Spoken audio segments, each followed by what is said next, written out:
Hello student, success coaching classes में आपका स्वागत है। आज हम आपको क्लास 10 मैथ चैप्टर नंबर 1 का एक्सरसाइज 1.1 बताने वाले हैं। देखिए, पहला क्वेश्चन है, निम्नलिखित संख्याओं को अभाज्य गुणनखंडों के गुणनफल के रूप में व्यक्त कीजिए। पहला आपका है 140 का देखिए अभाज्य गुणनखंड यदि हम कर रहे हैं तो क्या आएगा।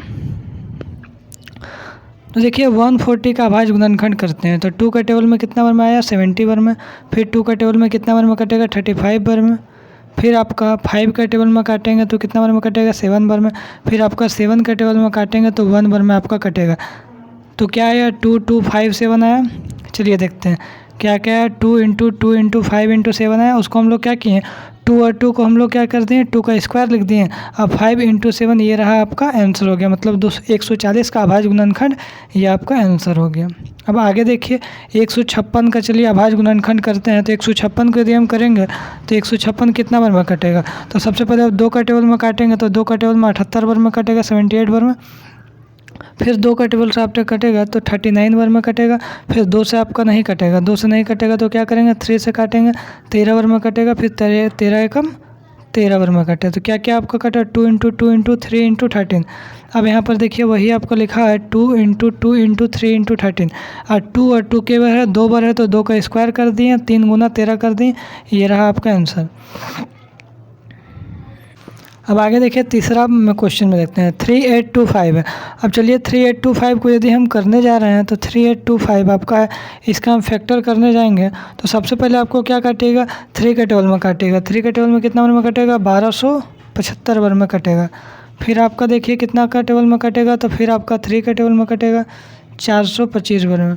फिर आपको कितना का टेबल में कटेगा, तो आपको 4 2 6 5 11, 3 का टेबल से नहीं कटेगा, 5 का टेबल से कटेगा कितना बार में 85 बार में कटेगा।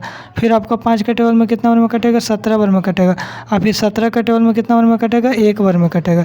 ये आपका कटा। तो चलिए जो कटा उसको लिख दिए।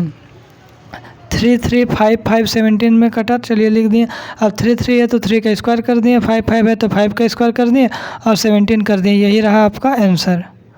आगे देखिए अब चौथा क्वेश्चन है 5005 को यदि फैक्टर करने जाइएगा तो क्या आएगा।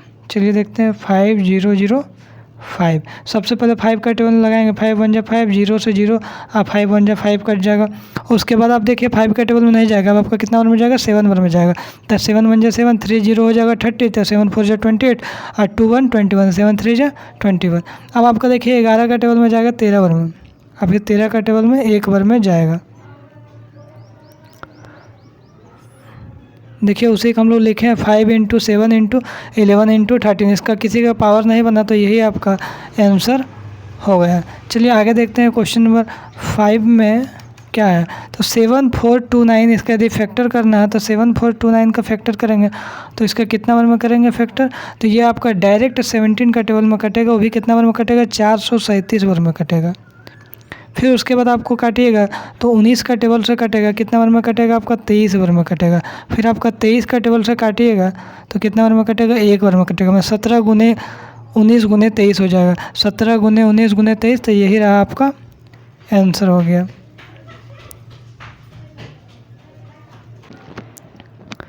अब आगे देखते हैं क्वेश्चन नंबर 2 क्या है। पूर्णांकों को निम्नलिखित युग्मों के HCF और LCM ज्ञात कीजिए तथा इसके जांच कीजिए कि दो संख्याओं का गुणनफल बराबर HCM × LCM है या नहीं। ये देखिए आपका HCF होगा, गलती से लिखा गया है, HCF × LCM है या नहीं। अब आगे देखिए सबसे पहले आपको क्या करना है 26 और 91 का LCM और HCF दोनों निकाल देंगे।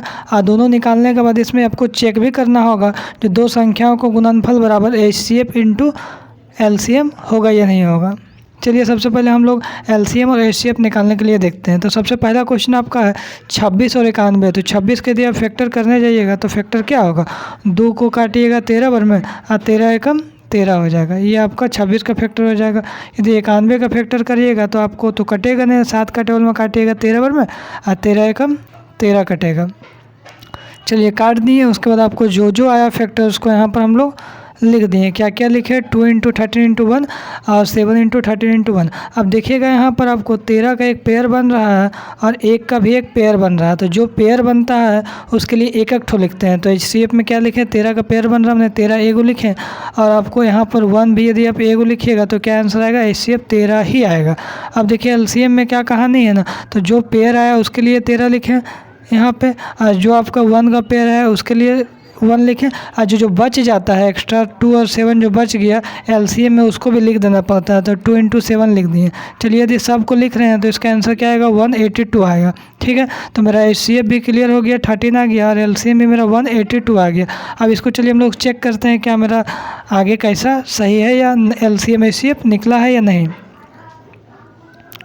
देखिए अब इसको हम लोग चेक करते हैं। तो चेक करने का तरीका क्या है, इसमें रूल क्या है, एक फॉर्मूला है, दो संख्याओं का गुणनफल बराबर HCF × LCM, यही आपका चेक करने का तरीका है। तो दो संख्या क्या है, 26 था एक संख्या और एक 91 था, ये दोनों लिख दिए। और इसका HCF कितना आया था, 13 आया था, और LCM कितना आया था, 182 आया था। तो चलिए आपको 13 और 182 को गुना करिएगा तो 2366 आएगा, और 26 और 91 को भी यदि गुना करिएगा तो 2366 आएगा। यदि दोनों साइड बराबर आ रहा है इसका मतलब हम बोल सकते हैं कि LCM और HCF जो है ना वो मेरा सही निकला है। यदि दोनों तरफ बराबर नहीं आ रहा है इसका मतलब LCM या HCF में कुछ ना कुछ गलती ज़रूर की है। तो ये आपका पहला क्वेश्चन बनकर तैयार हो गया। अब देखिए आपका दूसरा नंबर क्वेश्चन क्या है। तो दूसरा नंबर जो क्वेश्चन है 510 और 92 का सबसे पहले LCM और HCF निकालते हैं। तो 510 को यदि हम फैक्टर करने जा रहे हैं तो सबसे पहले 2 का टेबल में जाएगा, तो कितना नंबर में जाएगा, 2 दूनी 4, 1 और 0 तो 2 पचे 10, 1 और 0 2 पचे 10। फिर आपको कितना नंबर में जाएगा, तो 3 नंबर में जाएगा, कितना नंबर में चला जाएगा, 3 × 8 = 24 और 3 पचे 15। फिर कितना नंबर में जाएगा, 5 नंबर में जाएगा, 17 पचे 85 और कितना नंबर में जाएगा, 17 एकम 17। ये इसका फैक्टर हो गया। चलिए ठीक है, आपका 92 की यदि फैक्टर करिएगा तो 46 जाएगा इसमें, और कितना जाएगा जी, 23 जाएगा, और कितना जाएगा, 23 एकम 23 आएगा। क्लियर यहाँ तक हो गया। तो चलिए जो जो फैक्टर आया उसको हम लोग उतार देते हैं। तो 510 का कितना आया, 2 आया, 3 आया, 5 आया, 17 आया, और 92 का 2 × 2 × 23 आया। तो इसमें देखिए 2 का ही एक पेयर है, कभी भी सिर्फ 2 का ही एक पेयर निकला और किसी का पेयर है नहीं है, तो इसका क्या होगा, HCF 2 हो जाएगा। अब LCM में क्या करेंगे, ये 2 का जो पेयर है उसके लिए तो 1 2 लिखेंगे ही लिखेंगे। अब बाकी जो जो बच रहा है उसके लिए इसमें क्या बच गया, 3 बच गया, 3 यहाँ लिख दिए, 5 बच गया, 5 लिख दिए, 17 बच गया, 23 बच गया, 2 बच गया। जो भी बच जा रहा सबको यहाँ पर लिख दिए। और लिखने के बाद क्या है, इसका मल्टीप्लाई किए तो 23,460 आया। जो HCF पेयर आया उसके लिए 1 ठो लिखे, बाकी 2 3 5 17 23 जो बच गया वो लिख दिए, 2 3 5 17 23 सबको गुना किए तो 23,460 आ गया। अब चलिए हम इसको चेक करते हैं। चेक करने का फॉर्मूला क्या, दो संख्याओं का गुणनफल बराबर HCF × LCM। दो संख्या हमारे पास क्या था, तो 510 एक संख्या था और एक संख्या 92 था। ठीक है, और इसका HCF क्या निकला, 2 निकला, LCM क्या निकला, 23,460 निकला। यदि हम दोनों तरफ गुना कर रहे हैं तो देख रहे हैं 46,920 इधर भी है और 46,920 इधर भी, इसका मतलब हमारा LCM HCF दोनों सही निकला है। यदि आप चैनल में पहली बार आए हैं तो चैनल को सब्सक्राइब कर ले, क्योंकि यहाँ पर क्लास 10, 8, 9 का पूरा तैयारी बेसिक तरीके से कराया जाता है।